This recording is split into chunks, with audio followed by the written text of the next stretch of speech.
She had two names.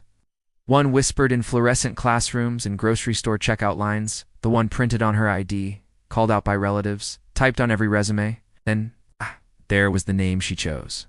He. The name she wore like armor in the digital realm.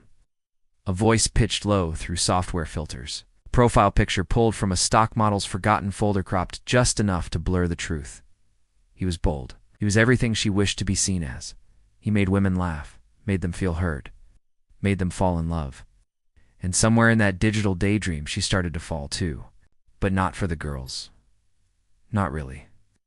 She fell for the feeling of being someone else. Someone who could exist without flinching. Someone who could be desired without disclaimers. Because in the real world, she was a ghost inside her own flesh. A silhouette wearing someone else's name.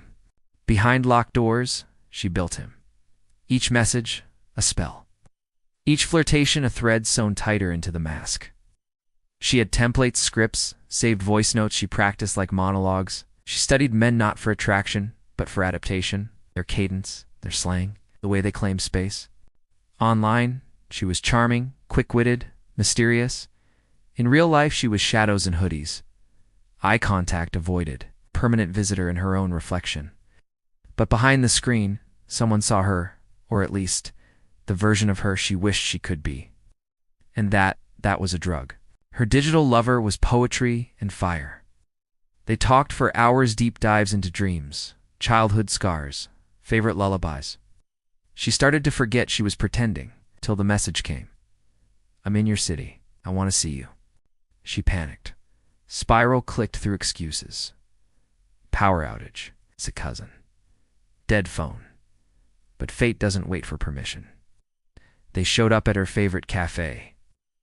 The one she'd described in dreamy messages.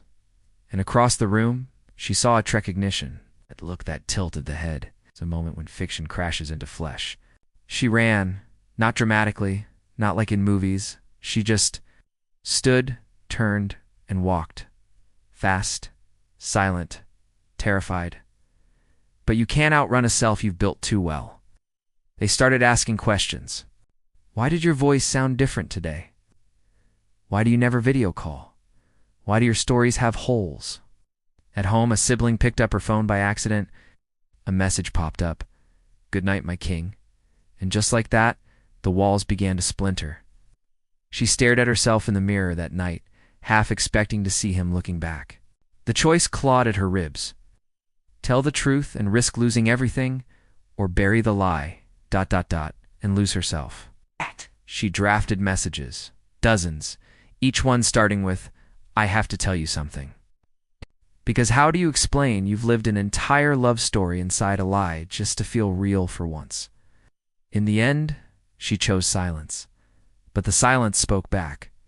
Avatars began glitching on her screen. Her male photo distorted itself. Her voice filter started to echo. One night, she logged in, and her account was gone. No warning, no goodbye, just erased. I think at that void, she finally understood she hadn't been pretending to be someone else. She'd been pretending not to be herself. We all wear masks, some to survive, some to deceive, and some because the world won't let us take them off. But eventually, the truth doesn't knock. It breaks down the door.